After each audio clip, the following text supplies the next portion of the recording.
जय हिंद all my dear students, आपका स्वागत है और मैं आशा करता हूं कि आप बहुत कुछ नया सीख रहे होंगे। जो हमारी हिस्ट्री की सीरीज चल रही है वो इसलिए इनिशिएटिव में रखी हुई क्योंकि आपके अपकमिंग डिफेंस एग्जाम को आपको हेल्प मिलेगी।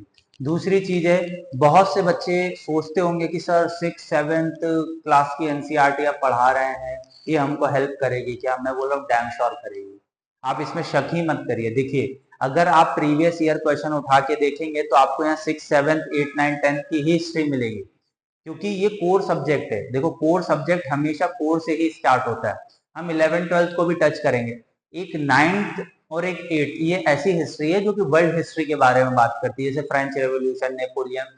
तो हम उस पर ज्यादा ध्यान नहीं देंगे। क्यों? क्योंकि आजकल का जो ट्रेंड है यूपीएससी का, वो ट्रेंड क्या चल रहा है कि जर्नली क्या करता है यूपीएससी, इंडियन ज्योग्राफी से बात पूछ रहा है, और खासकर एशियंट और मिडिवल से।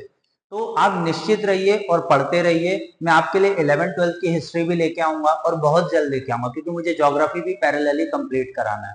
तो बस मैं आपसे साथ मांगता हूं, और मैं डैम श्योर हूं कि जब आप क्वेश्चन सॉल्व करेंगे एशियंट हिस्ट्री से, या 6th 7th क्लास के क्वेश्चन आप सॉल्व करेंगे जो कि प्रीवियस ईयर क्वेश्चन में आए एनडीए के, तो मैं आपको जरूर वादा करता हूं कि आपका मतलब सॉल्यूशन आप कवर कर पाएंगे। ठीक है? तो इट्स माय बैकग्राउंड। ये सब एग्जाम मैंने खुद दिए हुए हैं, यूपीएससी, सीडीएस, सीएपीएफ, एफकेट और आईसीजी, इंडियन कोस्ट गार्ड। ठीक है ना? तो बस मैं आपसे यही कहूंगा कि मेरा जो एक्सपीरियंस रहा है वो मैं आपके साथ शेयर करता हूँ, और जो भी बच्चे मुझसे जुड़े हुए, ठीक है ना। और देखो, जिनको नहीं पढ़ना है वो तो कहीं भी नहीं पढ़ेंगे, उसका तो मैं कुछ वैसे भी नहीं कर सकता हूँ, बट जिनको पढ़ना है, शिद्दत से पढ़ना है, सिलेक्शन लेना है, तो जरूर मुझसे जुड़े। ठीक है? चलो आगे बढ़े। It's my contact number. आप मुझे कोई भी डाउट हो, आप मुझे इजीली मैसेज करिए यहाँ से, ये नंबर पे। ठीक है? तो आप इजीली मुझसे जुड़ेंगे, मैसेज करेंगे, तो मुझे भी खुशी होगी कि बच्चे पढ़ रहे हैं। ठीक है? चलो आगे बढ़े।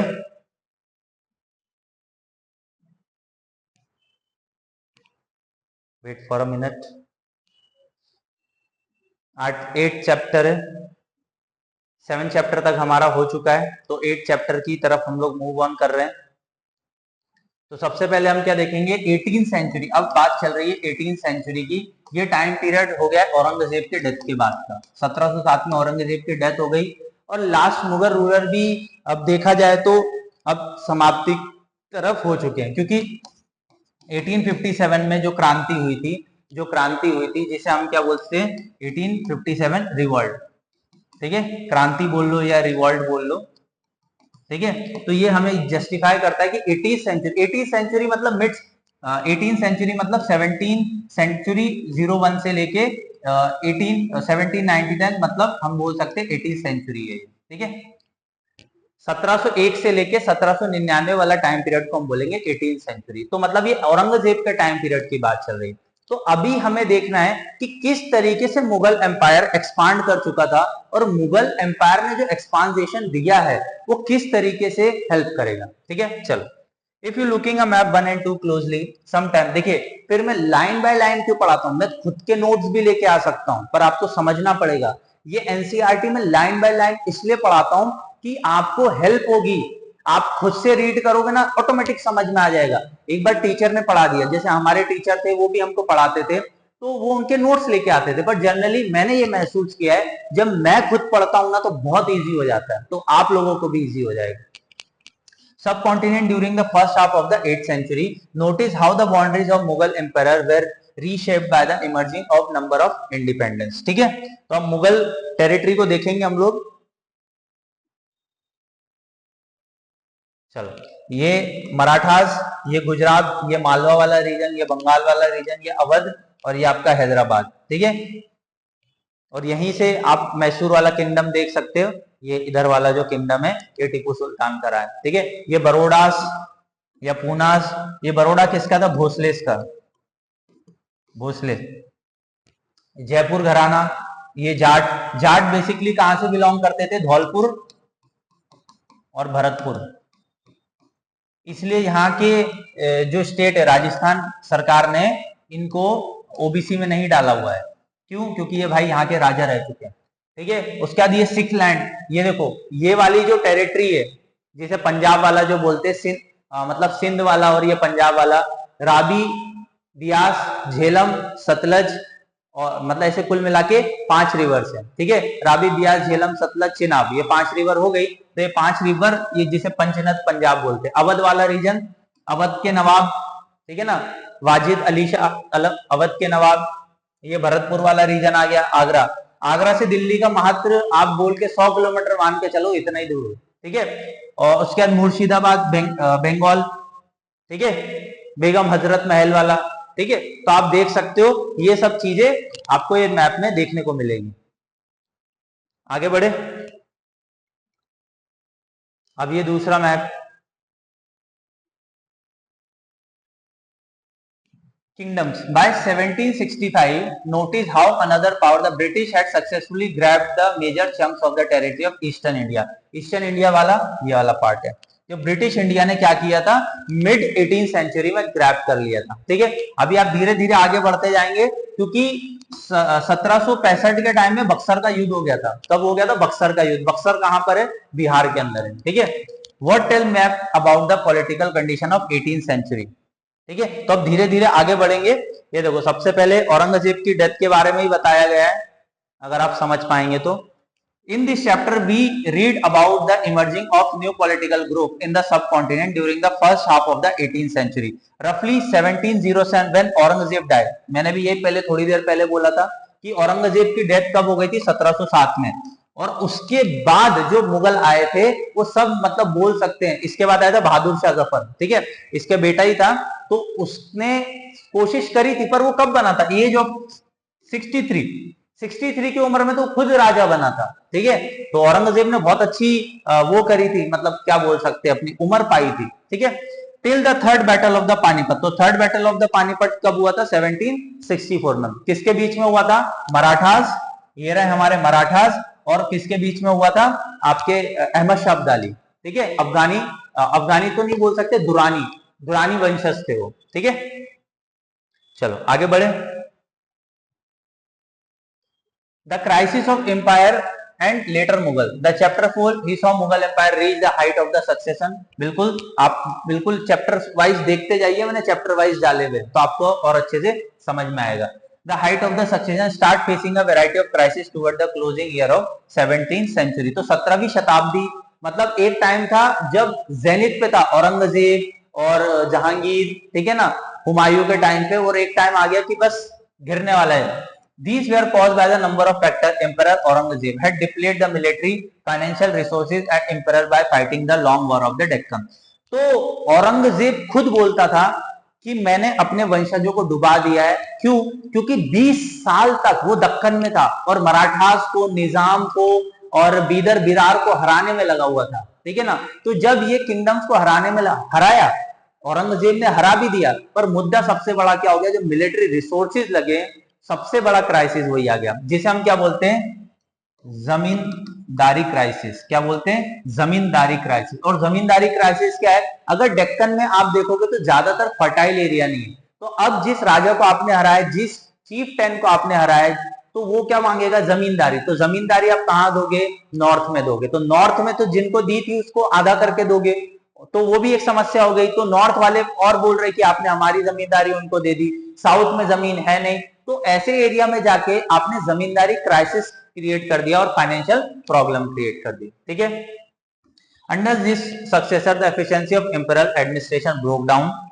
It became increasingly difficult for the later Mughal to keep a check of the powerful of mansabdar, ठीक है। तो मनसबदारी, जिसे हमने जमींदारी सिस्टम या मनसबदारी सिस्टम बोला हुआ है, मनसबदारी मतलब आपको एक लैंड दे दिया जाएगा, वो उस पे आपको रेवेन्यू कलेक्ट करना है, और जो आपका खर्चा वो निकाल के बाकी आपको एम्परर को देना होता है, उसको बोलते हैं mansabdari system.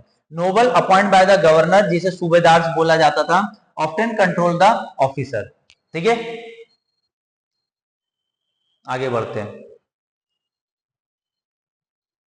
For revenue and military administration Deewani and फौजदारी सिस्टम बोला जाता था। देखो, रेवेन्यू कलेक्शन के लिए क्या बोला जाता था? दीवानी। तो पूछा जाता है रेवेन्यू कलेक्शन को क्या बोला जाता था? दीवानी राइट्स। और मिलिट्री एडमिनिस्ट्रेशन को क्या बोला जाता था? फौजदारी।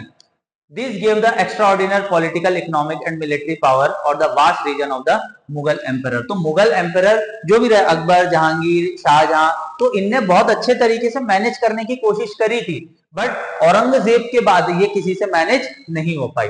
As the governor consolidated their control over the provisions, the periodic remissions of the capital decline. ठीक है, तो धीरे धीरे दिल्ली अब क्या होने लगी, डिटोरिएट होने लगी, और औरंगजेब क्या होने लगा, जब जैसे औरंगजेब की डेथ हुई उसके बाद बहादुर शाह जफर के हाथ से चीजें जाने लगी।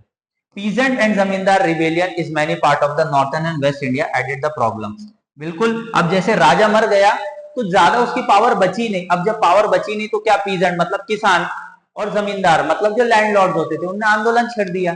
ठीक है, they revolt the sometime causes by pressure mount taxes, as another time they were attempt to powerful chieftain to consolidate their own position. ठीक है, तो chieftains मतलब वही जमींदार जो हो गए उन्हीं को chieftains बोला जा रहा है। तो कभी कभी क्या होता था, वो खुद को अपना राजा घोषित कर देते थे। ठीक है, Mughal authority had been challenged by the rebellion group past as well, but these group were now able to seize the economic resources of the region of consolidated position। तो अब क्या हुआ, जो ये chieftains या जमींदार बने थे तो इन्हें रेवेन्यू देने से मना कर दिया, किसको, मुगल्स को, जो लेटर मुगल्स थे। तो क्या होने लगा, मुगल्स के पास पैसा भी नहीं आ रहा था। The Mughal emperor after Aurangzeb were unable to arrest gradually shifting of political economic authority hand of the provisional government, local chieftain and the groups। तो कोशिश करी इन लोगों ने, क्या करी, कोशिश करी, बट इनके हाथ में वो चीजें अब नहीं आ पाई। ठीक है, चलो देख सकते हैं, rich harvest and empty coffers. ठीक है, तो ये आप खुद पढ़ लेंगे तो ज्यादा बेनिफिट रहेगा। सबसे बड़ा जो नादिर शाह का हमला हुआ था वो सबसे बड़ा एक इम्पैक्ट डालिया था।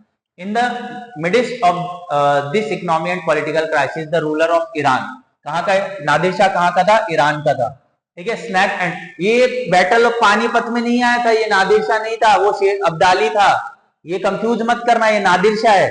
ठीक है ना, ये नादिर शाह कब आया था, 1779 में। ठीक है, snatched the plunder of the city Delhi 1739 took away the immune amount of the wealth। तो दिल्ली पे आक्रमण कब किया था नादिर शाह ने, 1739 में। ठीक है, और ये ईरानी था।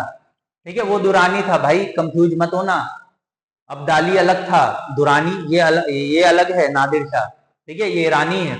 This invasion was follow by the series of plundering raid of Afghan Ahmad Shah Abdali. हाँ आ गए अब्दाली। ठीक है, in invade North India 5 time between the 1748 to 1761। इसी के बीच में क्या हुआ, थर्ड बैटल ऑफ पानीपत। ठीक है, तो आपको पता होना चाहिए। देखो, अहमद शाह अब्दाली और नादिर शाह, नादिर शाह ईरान से आया था और अहमद शाह अब्दाली कहां से आया था, अफगान से आया था। इसने 5 टाइम आक्रमण किया 1748 टू 1761। तो ये क्या दिखाता है कि जो मुगल की ट्रेजरी थी उसको भी लूटने की कोशिश करी और लूटा भी इसने। जाहिर सी बात है लूटेगा ही ना, आया किस लिए था, लूटने के लिए आया था। चलो आगे देखें।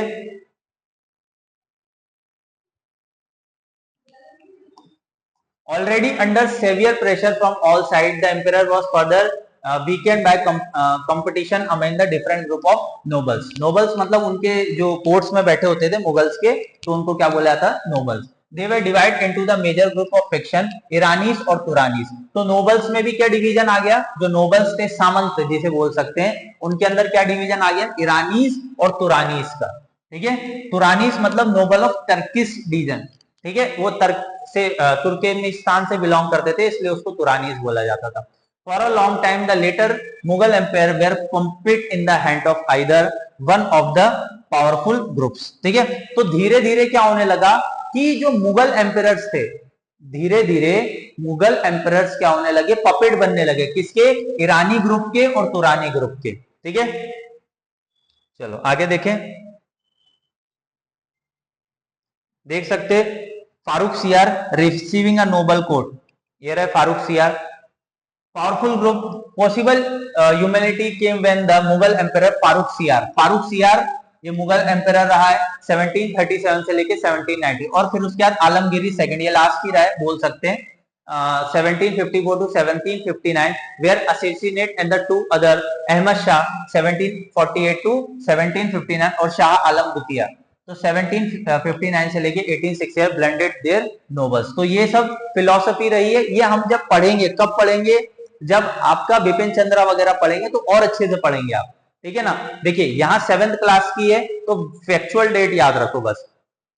ठीक है, क्या याद रखना, फैक्चुअल, जैसे फारूक सियार उसका टाइम पीरियड 4 साल के लिए था। फिर आलमगीर सेकंड आया 1754 से 70, ये भी 4 साल। फिर अहमद शाह आया, ये भी 4, 5, 6 साल के लिए रहा है। फिर शाह आलम सेकंड आया जो 1759 से 1860, तो ये लास्ट बड़ा रूलर रहा है। उसके बाद तो फाइल निपट गई, ठीक है। With the decline of the authority of Mughal empire, the governor of large province subedar and the great zamindar consolidate their authority in different part, जैसे कि अवध, बंगाल और हैदराबाद। तो ये मुगल के अंदर में मिलिट्री कमांडर्स रहे, ठीक है ना। जैसे निजाम ऑफ हैदराबाद, तो ये मुगल्स के अंडर में क्या रहे थे, मिलिट्री कमांडर रहे थे। बंगाल के जो नवाब बने, तो नवाब कौन थे, ये आपके मुगल के ही क्या थे, आपके मिलिट्री लीडर्स थे। तो इन लोग ने अपने अपने क्षेत्र में कंसोलिडेटेड कर लिया अपने आप को और राजा घोषित कर दिए, ठीक है। चलो आगे देखिए। अब राजपूताना टाइम पीरियड देखते हैं। Many Rajput king particular they belonging to Amber और जोधपुर, अम्बेर आपका बेसिकली जयपुर वाला रीजन और Jodhpur, had served under the Mughal distinguished. In exchange they were permitted to enjoy consolidated authority in the वतन जागीर। वतन जागीर का मतलब क्या होता है भाई, जोधपुर का राजा है, ठीक है ना, जोधपुर का राजा सरेंडर कर चुका है, मतलब उसने लड़ाई नहीं लड़ी है, उसको पता चल गया भाई हम इनसे जीत नहीं सकते, तो जोधपुर के राजा ने क्या किया कि भाई बोल दिया ठीक है हम आपके साथ ही, जब आप फोन करोगे हम आ जाएंगे और आपके साथ युद्ध लड़ लेंगे, ठीक है। तो उसके बदले में आपको वतन जागीर, मुगल क्या बोलते हैं, आपको वतन जागीर देंगे, मतलब खुद ही की टेरिटरी है, उसमें से पैसा इकट्ठा करो। वतन तो वो वैसे भी लेते थे, मतलब वो पैसा तो वैसे भी लेते थे अपने चीफ टेंस वगैरह से, कौन, जोधपुर के राजा। तो उसके बाद उनको क्या बोला गया मुगल्स को कि आप थोड़ा सा पैसा रख लो, बस यही होता था, कलेक्शन करना है मनी को अपने एरिया से और मुगल को देना है, ठीक है, उसी को बोला जाता था वतन जागीर। In 18th century, their ruler now attempt the extend the control over the region. Ajit Singh, the ruler of Jodhpur, was also involved in the friction political of Mughal court. ठीक है, तो अजीत सिंह भी फ्रिक्शनल कोर्ट्स जैसे तुरानी और ईरानी के बीच में जो चल रहा था ना नोबल का टसल, उसमें मर्ज हो गए। These influence Rajput family claim the subedari of the rich provision of Gujarat और Malwa. Raja Ajit Singh of Jodhpur held the governorship of Gujarat. Raja Ajit Singh को कहां की सूबेदारी दी थी, गुजरात की। सवाई राजा जयसिंह जो कि अम्बेर के राजा थे, मतलब जयपुर के राजा थे, उनको कहां दिया, मालवा। मालवा आज के टाइम पे कहां पर है, उज्जैन के पास। This officer were renewed by the emperor Jalandhar Shah. किसने अपॉइंट किया था, जलंधर शाह ने 1713 के अंदर, ठीक है। आई होप सो यहां तक आपको चीजें क्लियर हुई होगी।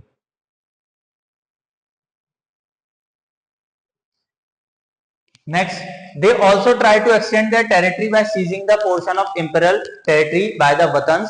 Nagaur was a conqueror and annexed by the house of the Jodhpur. तो नागौर आपके अजमेर के पास पड़ेगा, अजमेर से 4 घंटे का रास्ता है करीब, मान के चलो 100-150 किलोमीटर। तो नागौर को कैप्चर किसने किया, जोधपुर के राजा ने। और Amber seize large portion of Bundi.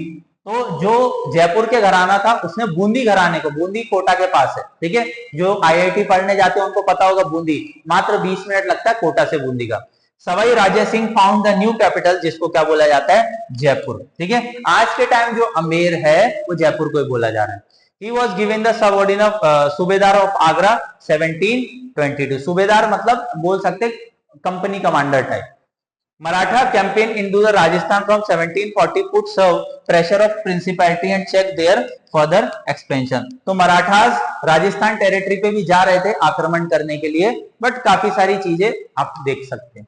Many Rajput ruler accept the suzerainty of Mughal. Mewar was the only Rajput state Mughal authority, जैसे कि राणा प्रताप। तो ज्यादातर जो राजपूत थे उनने सरेंडर कर दिया था, पर मेवाड़ घराने ने सरेंडर नहीं किया, और उसमें भी सबसे बड़ा नाम क्या है, Rana Pratap. Ascend the throne of Mewar 1572 के अंदर, Udaipur and the large part of Mewar under his control. The series of invasion, Rana pursued him to accept the Mughal suzerainty, but he stood the ground।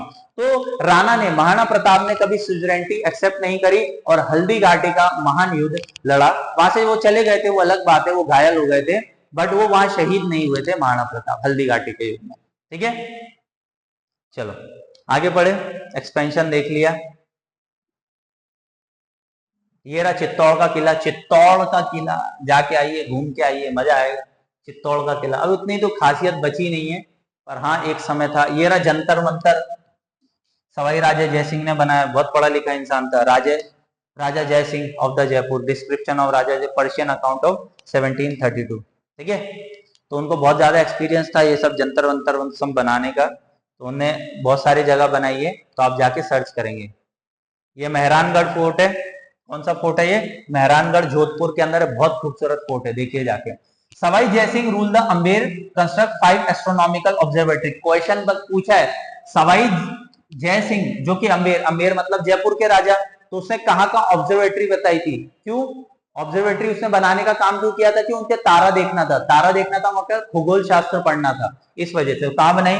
Jaipur में, दिल्ली में, उज्जैन में, मथुरा में, वाराणसी में। ठीक है, तो आपको ये पता चले कहाँ बनाई? 5 जगह, दिल्ली, जयपुर, उज्जैन, मथुरा और Varanasi. Known as the Jantar Mantar, इनको क्या बोला जाता है? Jantar Mantar.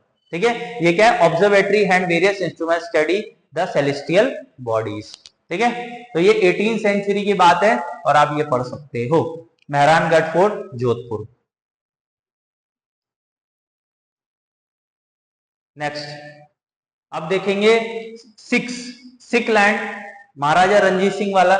The organisation of Sikh into political community during the 17th century. ठीक है, 1500 मतलब 16th सेंचुरी के अंदर गुरु नानक देव जी का जन्म हुआ था। ठीक है ना, गुरु नानक देव जो कि इनके गुरु रहे हैं और गुरु ग्रंथ साहिब इन्हीं की वाणी में लिखी हुई है। तो बेसिकली सिख धर्म का उत्पन्न हम बोल सकते हैं गुरु नानक देव जी ने किया था। In region state building in Punjab several battle fought by the Guru Gobind Singh, the Rajput and the Mughal ruler both before after the instruments of Khalsa in 1690। Khalsa Panth बनाया गया किसके द्वारा? गुरु गोविंद सिंह के द्वारा। द डेथ ऑफ 1708, 1708 में गुरु गोविंद सिंह जी की डेथ हो गई। The Khalsa rose the revolt against the Mughal authority under the Banda Bahadur. ठीक है, तो बंदा बहादुर इनके कमांडर थे गुरु गोविंद सिंह जी के, बंदा बहादुर। उनने क्या किया बाद में? कमांड संभाली किसकी? खालसा पंथ की। ठीक है, declare there sovereignty rule by the sticking points and the name of Guru Nanak. ठीक है, और गुरु Gobind Singh establish the own administration between the Sutlej और जमुना। ठीक है, तो उन्होंने अपना एडमिनिस्ट्रेशन कहां बना लिया? बंदा बहादुर ने सतलज और जमुना। बंदा बहादुर कैप्चर इन 1750 और एग्जीक्यूटिव 1760, उनको मार दिया गया था मुगल के द्वारा। ठीक है, 1715 से उसको कैप्चर किया था और 1716 में उसकी डेथ हो गई। ठीक है, किसकी? बंदा बहादुर की। बहुत खूबसूरत डायग्राम बनाई है स्वॉर्ड ऑफ महाराजा रंजीत सिंह। महाराजा रंजीत सिंह की देख सकते हैं तलवार। ठीक है, चलो आगे बढ़े। Next century, the Sikhs organise themselves into the number of bands called jathas. Bands का मतलब जठास, मतलब एक बोल सकते कुंभा, मतलब ऐसे छोटे छोटे एरिया में उनने अपना गुट बना लिया। लेटर मिस्ल, आज क्या बोला जाता है? मिस्ल। तो जो महाराजा रंजीत सिंह थे वो सुकरिया चक्र मिस्ल से बिलोंग करते थे, आगे देखेंगे। Their combined force were known as the grand army, जिसे दल खालसा बोला जाता है। क्या बोला जाता है? दल खालसा। देखो आप 7th क्लास की एनसीईआरटी पढ़ रहे हो तो इतना नॉलेज आपको दे रहा है, अब मैं एक एक लाइन ना पढ़ाऊं, हवाबाजी कर दूं तो मजा आएगा? तो एग्जाम में यहां से क्वेश्चन पूछेगा, फिर हवा से उड़ जाएंगी चीजें। ठीक है, the entire body used to meet Amritsar at the time of Baisakhi, Diwali, collect decision known as resolution of Guru, जिसे गुरु मंत्र बोला जाता है। ठीक है, the system call Rakhi was introduced offering the protection of cultivation and payment of tax of 20% of the produce। ठीक है, तो ये सब चीजें देखने को मिलेगी। Next, Guru Gobind Singh had inspired the Khalsa with believe that destiny was to rule, राज करेंगे खालसा। ठीक है, तो बाबा गुरु गोविंद सिंह जी ने खालसा क्यों बनाया था? कि हम पे कोई आक्रमण ना कर। देखो सेल्फ प्रोटेक्शन करना कोई बुरी बात नहीं है, तो इसी वजह से सिखों को बचाने के लिए इन्हें, क्योंकि मुगल का बहुत ज्यादा एक्सक्यूशन चल रहा था, धर्म परिवर्तन चल रहा था। Their well-thinked organization enabled them put a successful resistance to the Mughal governor first, and then Ahmad Shah Abdali, who had seized the Reach province of the Punjab and the Sarkar Sarhind and the Mughals। ठीक है, तो अहमद शाह अब्दाली का जो आक्रमण हुआ उससे six भी नहीं बचे, सिखों के वहां से भी वेल्थ लेके गया वो। तो बहुत सारी ट्रेजेडी यहाँ घटने को देखने को मिली। ठीक है, चलो आगे देखें। The Khalsa declared their sovereign rule strict on the 1765. Significant their coin were the Khalsa of बंदा बहादुर। तो हमने अभी पढ़ लिया बंदा बहादुर ने क्या किया, गुरु नानक जी और गुरु गोविंद जी के सिख कॉइन्स रिलीज कर दिए, जिससे वो ये सोवेरन बताना चाह रहे थे, क्योंकि कॉइन का बहुत ज्यादा इंपॉर्टेंस है कि हम सोवेरन हो चुके हैं, हम पे कोई मुगल्स का राज नहीं है। ठीक है, तो टूवर्ड द 17th सेंचुरी मतलब 1630 में शिवाजी महाराज का जन्म हुआ था और 1680 में इनकी डेथ हुई थी। उसी के बारे में दिया है शिवनेरी, पढ़ते हैं थोड़ा सा। A powerful state emerged in the Deccan under the leadership of Shivaji. देखिए शिवाजी लिखा है इसलिए मैं शिवाजी पढ़ रहा हूँ। अब आप महाराज लगाइए, छत्रपति लगाइए, वो आपके हिसाब से लगाइए। बुक क्या लिख रहा है, शिवाजी, इसलिए मैं शिवाजी पढ़ रहा हूँ।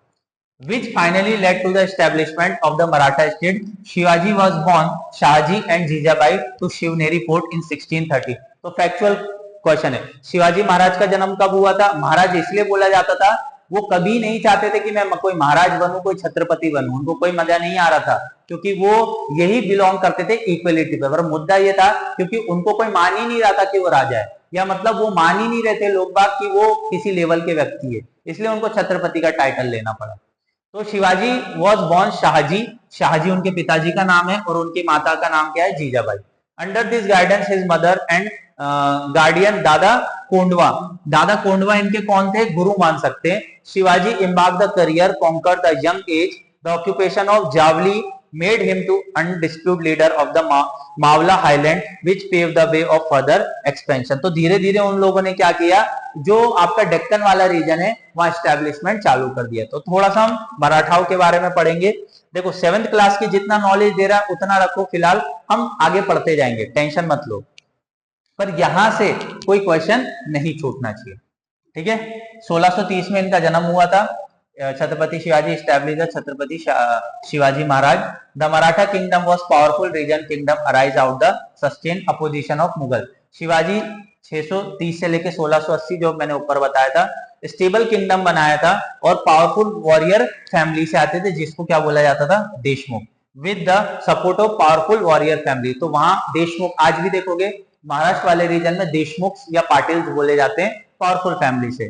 Group of the highly mobile peasant pastorals Kunbis, ठीक है, provide the backbone of the Maratha. Kunbis मतलब फार्मर भी बोल सकते हो आप, ठीक है ना, पीजेंट या मावड़े। Provide the backbone of Maratha. Shivaji use their force to challenge the Mughal in the peninsula, peninsula मतलब गोदावरी से नीचे वाला एरिया।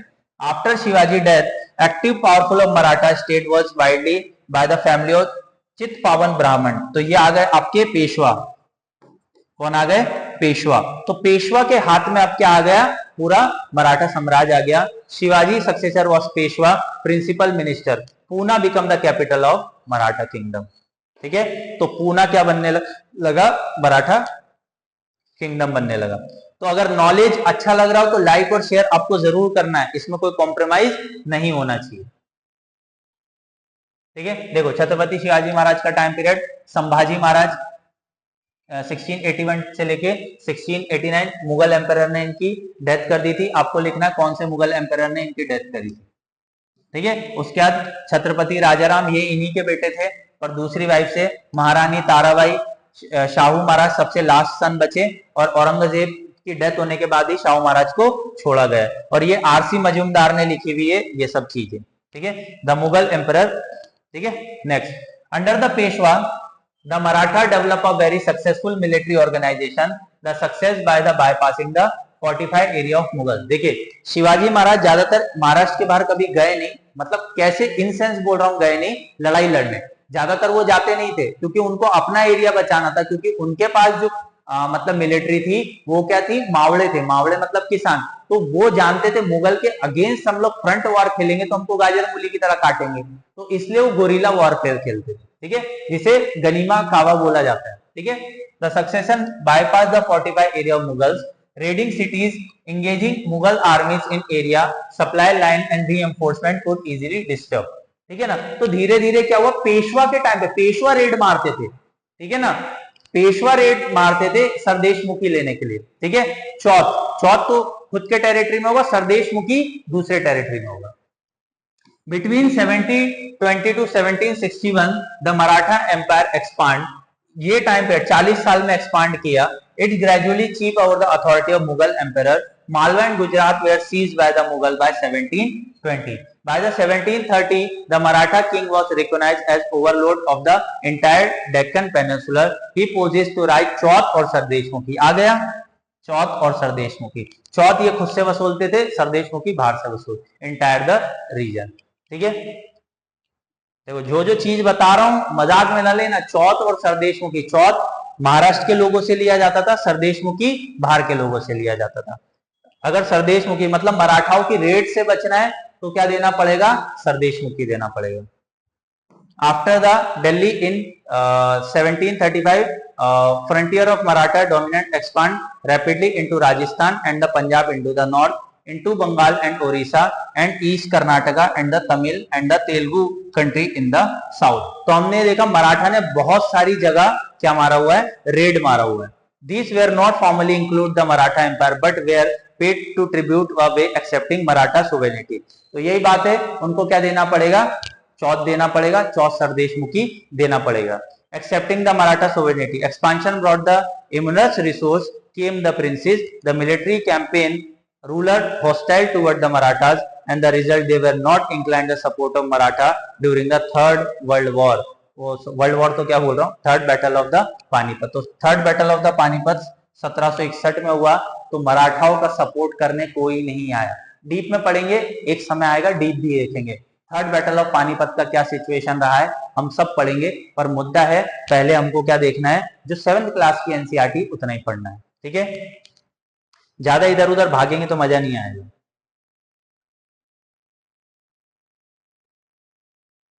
ये देखो चौथ, the 25% of land revenue claimed by the zamindar in the Deccan they collected by Marathas. चौथ मतलब जो अंदर ले रहे, सरदेशमुखी मतलब बाहर, जहां रेड मारने जाएंगे वहां सरदेशमुखी लेंगे. तो Bajirao first known as the Bajirao Ballal was the son of Peshwa Balaji Vishwanath, Maratha general who credit the Maratha kingdom. बाद में इनने बढ़ाने का काम किया था. ठीक है, बुंदेलखंड, गुजरात, मालवा और पोर्तुगीज से भी भिड़ गए थे. कौन, बालाजी वगैरह, बालाजी बोल सकते हैं आप, क्या, Balaji Rao Ballal. Along endless military campaign by Maratha develop an effective administration system as well. हाँ, तो मराठाओं के समय पे क्या बन गया, अच्छा एडमिनिस्ट्रेशन सिस्टम बन गया. भाई चित्पावन ब्राह्मण थे वो, तो उनके पास वो नॉलेज था, कैपेबिलिटीज थी. Once conquered had been complete and Maratha rule was secure, revenue demand was gradually increased, taking a local condition in account. Agriculture was encouraged and trade survived. This allowed Maratha chief Sardar like Sindhyas of Gwalior. तो आपको पता होना चाहिए ये chieftains थे मराठास के. किसके, मराठास के, मतलब सरदार बोल सकते हैं. तो ग्वालियर के कौन थे, सिंधियास. गायकवाड़ कहाँ के थे, गायकवाड़ कहाँ के थे, बड़ौदा के. और भोसले कहाँ के थे, नागपुर के. तो ये 3 मराठा के चीफटेंस हुआ करते थे, मतलब मिलिट्री लीडर. ठीक है, मराठास के थे. ठीक है, तो इनने अपने अपने क्षेत्र में क्या करते थे, ये लोग रेवेन्यू कलेक्ट करते थे. Resource right powerful armies. Maratha campaign in the Malwa 1720 did not challenge the growth and the prosperity of city reason.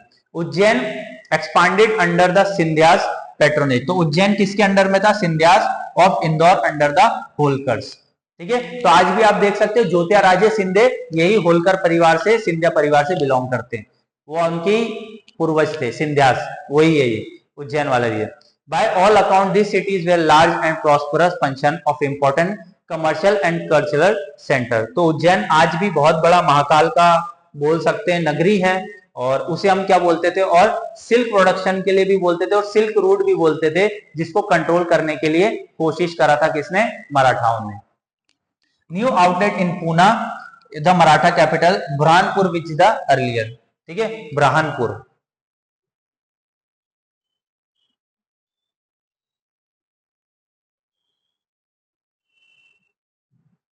चलो wait for minute.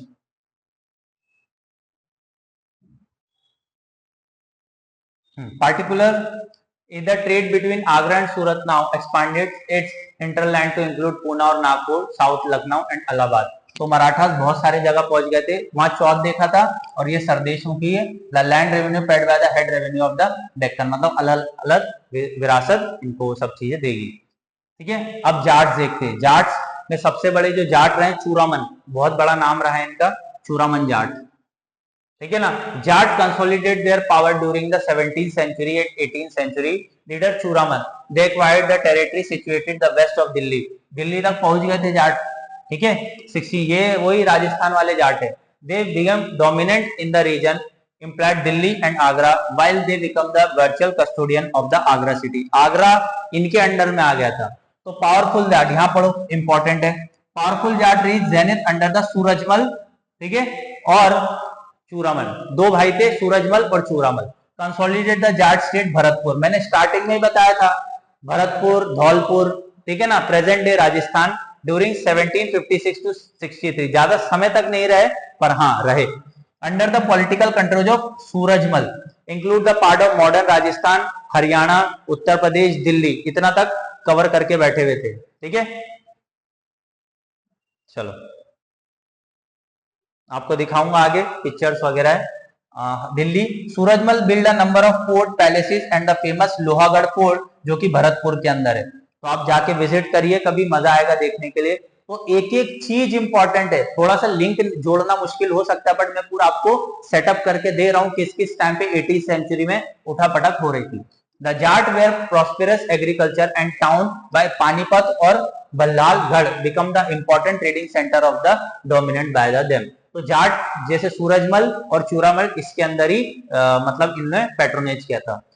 Under Surajmal, the kingdom of Bharatpur emerged and the strong state. While Nadir Shah snatched the Delhi in 1739, many of the city notable took refuge there. His son Jawahar Shah had 30,000 troops of his own, and here another 20,000 Marathas and 50,000 Sikh troops were fight to Mughals. ठीक है, तो उसी समय period में आप देख सकते हो जाहिर शाह जो 30,000 की ट्रुप लेके आया था और अनदर 20,000 मराठा की थी और 15,000 सिर्फ ये अगेंस्ट में लड़ रहे थे। While the Bharatpur fort was built in the traditional style, the Jat built a elaborate garden palace combination style of Amber और आगरा। अम्बेर वही जयपुर वाला रीजन है और आगरा, ठीक है। तो आपको दिखाता हूं, देख सकते हो बहुत खूबसूरत बंगला डोम, बिग नोट बाय बंगला डोम्स। तो बहुत अच्छा आर्किटेक्चर रहा है इन लोगों का। तो आज का तो हो गया है, तो आप इसको क्या कर सकते हैं, पढ़ सकते हैं। कीवर्ड्स है सूबेदार, दल खालसा, मिस्ल। मिस्ल आपको मैंने बताया महाराजा रणजीत सिंह शुक्र चक्रिया मिस्ल से बिलोंग करते थे, ठीक है। और ये सब आप पढ़ेंगे और ये नोट्स वगैरह है आप बनाइए। तो मैं आशा करता हूं कि एनसीईआरटी अच्छी लग रही होगी, समझ में आ रही होगी, और इसी के साथ आपको लाइक और शेयर करना है। और ज्यादा से ज्यादा मुझे मोटिवेशन जब मिलेगा जब आपको ये हेल्प करेगा और आपके एग्जाम में सिलेक्शन होगा। तो मेरा जो हिस्ट्री पढ़ाने का जो मकसद है वो बस यही है कि आपका सिलेक्शन हो जाए। Thank you all.